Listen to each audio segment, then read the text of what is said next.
नमस्कार दोस्तों, मैं विक्की सर आपके अपने YouTube channel qualify with Vicky sir में आपका स्वागत करता हूं। दोस्तों, मैंने कल आपको जो है स्वर के बारे में बताया था। स्वर की मैंने 2 वीडियो डाली, ठीक है। वर्णमाला पार्ट 1 और वर्णमाला पार्ट 2, ठीक है। पहले पार्ट में मैंने आपको वर्णमाला के संख्या के बारे में बताया, वर्णमाला की परिभाषा के बारे में बताया और यहाँ तक स्वर जो है स्वर की परिभाषा के बारे में बताया। स्वर का मैंने विभाजन खूब अच्छे से किया। फिर दूसरे वीडियो मैंने स्वर का उच्चारण स्थान बताया। फिर स्वर से संबंधित और भी विभाजन जैसे ओष्ठ के आधार पर, जिह्वा के आधार पर और मुखद्वार के आधार पर मैंने इसके बारे में पूरी तरह आपको अध्ययन दिया, ठीक है। आज हम व्यंजन के बारे में पूर्ण अध्ययन करेंगे। दोस्तों, मैं बता रहा हूँ, मेरी वीडियो देखते रहिए ऐसे, ठीक है। जिस दिन पूरी हिंदी व्याकरण में पढ़ा दूंगा, मेरी वीडियो को अच्छा से आप जो कॉपी में उतार लीजिएगा। फिर यूपीपी की एग्जाम दीजिए आप। 37 क्वेश्चन मेरे वीडियो से मिल जाएगा। अगर आप नोट्स बना रहे हैं तो केवल ईमानदारी से लगे रहिए दोस्तों। अगर क्लास अच्छी लगी दोस्तों, जरूर अपने दोस्तों को शेयर करिए ताकि आपके जो भी फ्रेंड हैं, दोस्त हैं, वो भी इसका जो है मुझे उठा सके, ठीक है दोस्तों। आज हम आपको व्यंजन के बारे में बताएंगे। देखते रहिए व्यंजन के बारे में। आपको मैं ऐसा अध्ययन कराऊंगा कि एक ही बुक में नहीं, कई बुकों का एक ही संग्रह मिलेगा, ठीक है। व्यंजन किसे कहते हैं दोस्तों? जो स्वरों की सहायता से बोले जाए। किसकी सहायता से? जो स्वरों की सहायता से बोले जाएं, ठीक है। उसे क्या कहते हैं? व्यंजन कहते हैं, ठीक है। अगर व्यंजन वर्णों की संख्या से पहले क्वेश्चन पूछे तो कुल व्यंजन वर्णों की संख्या, कुल व्यंजन वर्णों की संख्या कितनी है? 41 है, ठीक है। अगर व्यंजन वर्णों की संख्या पूछे, व्यंजन वर्णों की संख्या पूछे, ठीक है। व्यंजन वर्णों की संख्या कितनी है? 33 है, ठीक है। जो हमारा मुख्यतः व्यंजन वर्ण है हमारा 33 ही है, ठीक है। और ये 33 कहां से कहां तक है? का से लेकर आपके हाथ तक। का से लेकर हाथ तक हमारे क्या है? हमारे 33 व्यंजन वर्ण है। इसको याद करके रखिए, ठीक है। अब मैटर होता है व्यंजन वर्ण की विभाजन की बात करते हैं। अगर व्यंजन वर्ण की विभाजन को देखें तो कुल विभाजन, ध्यान दीजिए, क्वेश्चन बहुत जरूरी है जानना। कुल विभाजन व्यंजन वर्ण का, व्यंजन का कुल विभाजन, ठीक है, 5 भागों में हुआ है। कितने? 5 भागों में हुआ है। और व्यंजन वर्णों का विभाजन, व्यंजन वर्णों का विभाजन, ठीक है, 3 भागों में हुआ है। 3 वाला क्वेश्चन ज्यादा पूछता है। जब तक कुल लगा के नहीं पूछे तब तक आप 5 लगाइएगा। जब पूछे व्यंजन वर्णों का विभाजन कितने भागों में हुआ है तो आप 3 लगाइए। कितने? 3। और कहां से कहां तक? का से लेकर हाथ तक का विभाजन हमारे 3 भागों में हुआ है, ठीक है। अब मैटर होता है कि विभाजन कौन कौन सा है व्यंजन में, विभाजन या व्यंजन के विभाजन में कौन कौन से व्यंजन आते हैं, आइए देख लेते हैं, ठीक है। बस आप लगे रहिए, इसे देखते रहिए। देखते मैं कैसे मैं आपको चुटकी में पूरा वर्णमाला खत्म करके दिखाऊंगा और चुटकी में आपको वर्णमाला सिखा के भेजूंगा यहाँ से, ठीक है। देखिए व्यंजन का विभाजन, केवल आप एक ट्रिक याद कर लीजिए बस दोस्तों। मैं आपको अपनी क्लास कॉन्सेप्ट के साथ साथ पूरे बेसिक और ट्रिक ही दूंगा पूरा, ठीक है। ट्रिक मेरा है व्यंजन का विभाजन का संतुष्ट, ठीक है। क्या है? संतुष्ट। देखिए पहले आप पूरा 5 विभाजन जान लीजिए। यस, स्पर्श व्यंजन, ठीक है। स्पर्श व्यंजन कहां से कहां तक? का से मा तक, ठीक है। पहला विभाजन हो गया दोस्तों एंटी से। देखिए दूसरा विभाजन अंतस विभाजन, ठीक है, या र ला और वा, ठीक है। तीसरा क्या है? ऊष्म व्यंजन, ठीक है। कौन कौन सा? स, ख, स, ह। अच्छा मैंने बताया था ना वीडियो में कि क से लेकर ह तक हमारे क्या है, जो है यही हमारे क्या है, मूल विभाजन है, ठीक है। व्यंजन वर्ण का विभाजन 3 भागों में हुआ है, यही हमारे मूल विभाजन है। अगला देखिए संयुक्त विभाजन, ठीक है। क्या है? संयुक्त व्यंजन। संयुक्त व्यंजन कितने हैं? 4, 6, त्रण, ज्ञ और स्रा। कितने हैं? 4। फिर अगला है द्विगुण। अगला क्या है? द्विगुण। द्विगुण व्यंजन कौन कौन सा हमारा है? ड और ढ। ये हमारे 5 विभाजन हो गए। मुझे बताना व्यंजन वर्ण को कुल 5 भागों में बांटा गया है, मुख्यतः 3। और ट्रिक मैंने दे दिया, कोई बताना नहीं ट्रिक, ठीक है। SANTUSD संतुष्ट, ठीक है। यस से अस्पष्ट व्यंजन, ठीक है। ANT से फिर क्या होता है हमारा उस व्यंजन होता है, ठीक है। फिर ANT से अंतस व्यंजन, और अंतस व्यंजन क्या कहता है य र आता है, ठीक है। फिर हमारा है यू से उस व्यंजन, उस व्यंजन क्या आता है सा का सा आता है। या से संयुक्त व्यंजन छत्र आता है। डी से द्विगुण व्यंजन ड और ढ आता है। अब आगे देखिए अगली क्लास में देखिए हम आपको स्पर्श व्यंजन के बारे में पूरा अध्ययन कराएंगे, ठीक है। देखते रहिए स्पर्श व्यंजन, ठीक है। स्पर्श व्यंजन देखिए, स्पर्श व्यंजन किसे कहते हैं? जिन व्यंजन वर्णों का उच्चारण करते समय कंठ, ताल, मूर्धा, दंत, ओष्ठ का प्रयोग हो, या कहिए कि जो है जिन व्यंजन वर्णों का उच्चारण करते समय हमारा जो है कंठ, ताल, मूर्धा, दंत, ओष्ठ में स्पर्श हो, ठीक है। जीवा स्पर्श करें उसे क्या कहते हैं हम स्पर्श व्यंजन कहते हैं, ठीक है। और स्पर्श व्यंजन वर्णों की संख्या कितनी है दोस्तों? 25 है। कितनी है? 25 है। फिर जान लीजिए जिनके उच्चारण में कंठ, ताल, मूर्धा, दंत, ओष्ठ का प्रयोग हो उसे क्या कहते हैं? स्पर्श व्यंजन कहते हैं। स्पर्श व्यंजन वर्णों की संख्या कितनी है? 25 है। का से मा तक, मैंने ट्रिक में आपको बताया था, का से मा तक, ठीक है। अब देखिए अब मैं इसको 5 वर्ग बांटूंगा, का वर्ग, चा वर्ग, टा वर्ग, ता वर्ग और पा वर्ग, ठीक है। 25 देखिए कैसे होते हैं। का, ख, ग, घ, अंगा, च, छ, ज, झ और ञ, ट, ठ, ड, ढ और अड़ा, त, थ, द, ध, न, प, ह, ब, भ और म। ये 25 वर्ड हो गए स्पर्श व्यंजन के वर्ड, ठीक है। अब जो 25 वर्ण है पहले इसके बाद जानेंगे कि 25वें वर्ण का उच्चारण कहां से होता है, ठीक है। किसे क्या कहते हैं इसको जान लेते हैं पहले, ठीक है।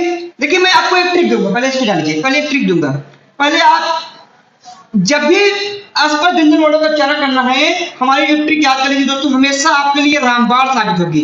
KTM 2, आप हमेशा ATM मांगते आप KTM गाड़ी मांगिए, KTM 2, ठीक है। KTM 2 इसको ऐसे सीरियल से रख लीजिए, ठीक है। देखिए के से का होता है ना, का से कंठ हो गया, अर्थात पूरा का वर्ग किसे बोलता है? कंठ बोलता है। फिर टी से तालु होता है दोस्तों, होता कि नहीं? अर्थात पूरा चा वर्ग कहां बोला जाता है हमारा? तालु से बोला जाता है। यम से मूर्धा होता है, तो टा वर्ग कहां बोला जाता है हमारा? मूर्धा से। डी से हमारा क्या होता है? डी से द से दंत होता है। ता था दा धा ना कहां बोलता है हमारा? दंत से। और ओ से हमारा क्या होता है? ओष्ठ होता है। और पा वर्ग हमारा कहां बोला जाता है? ओष्ठ बोला जाता है। समझ रहे हैं कि नहीं आप लोग? KTM 2 का वर्ग, कंठ, चा वर्ग, ठीक है, ताल, टा वर्ग, मूर्धा, ता वर्ग, ठीक है, दंत, पा वर्ग, ओष्ठ, ठीक है। इसको जानते रहिए। KTM 2 केवल सीधे से नीचे रख दो, ठीक है। अब अगला क्वेश्चन देखिए, जो हमारा दोस्तों चा वर्ग होता है, चा वर्ग को हम क्या कहते हैं?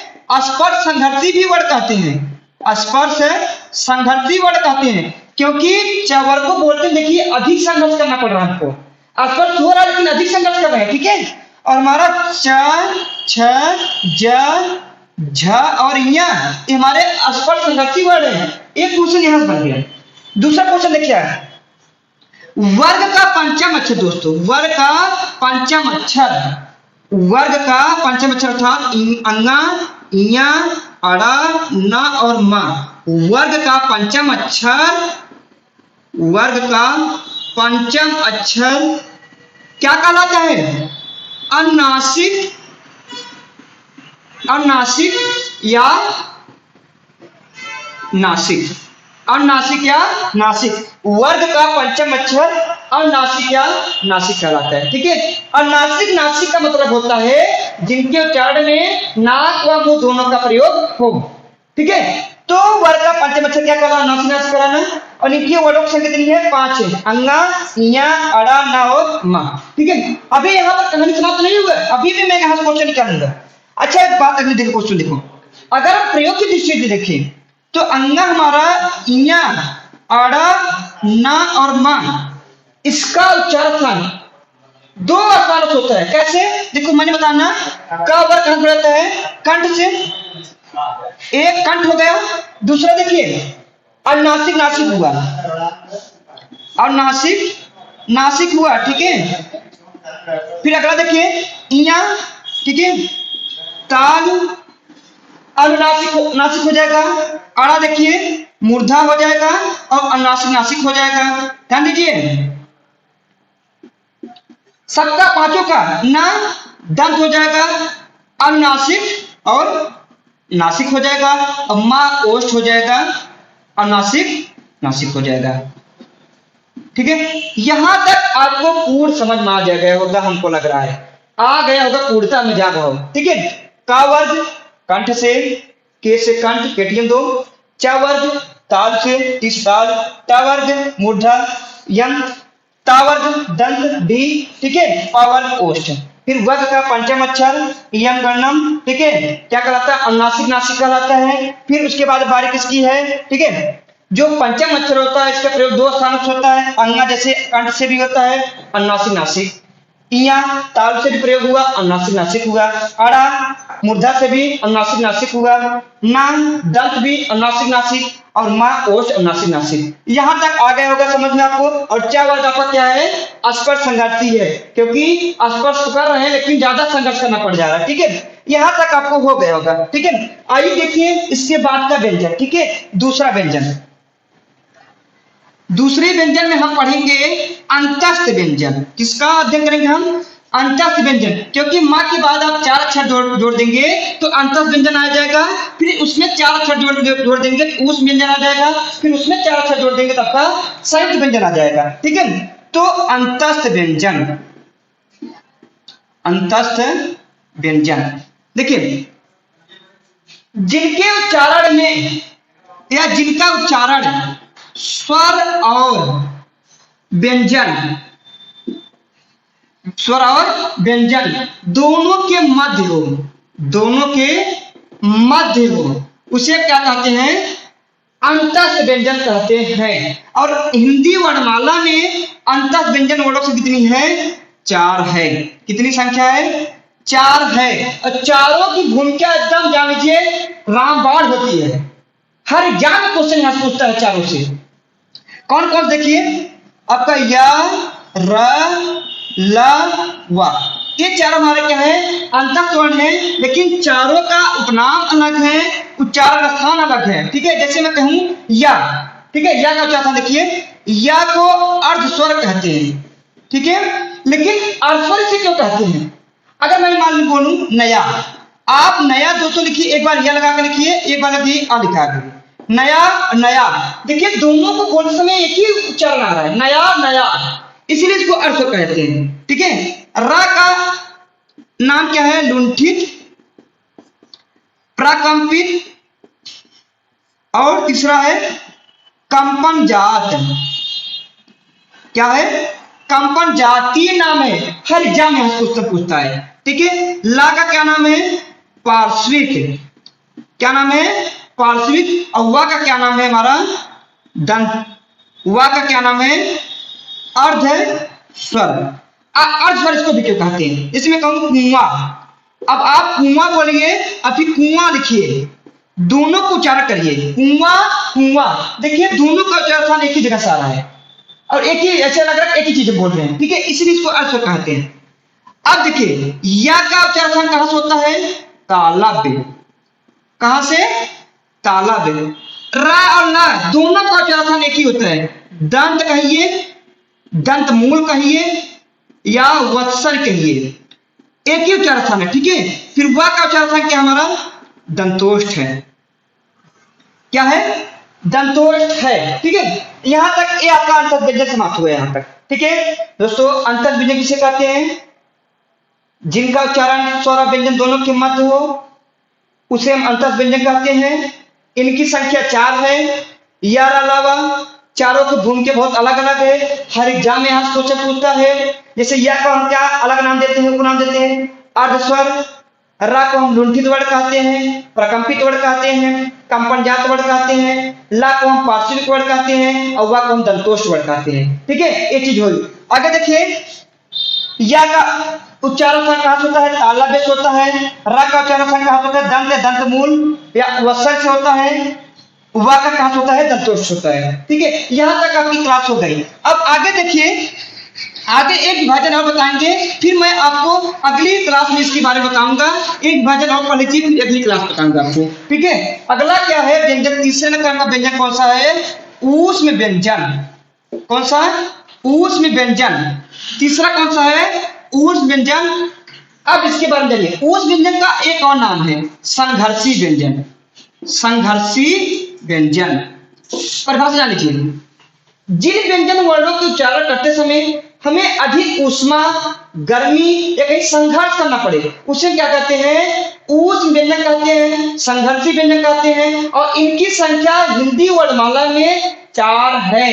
कितनी है? 4 है। संख्या 4 है। कौन कौन सा? स, ख, स, ह।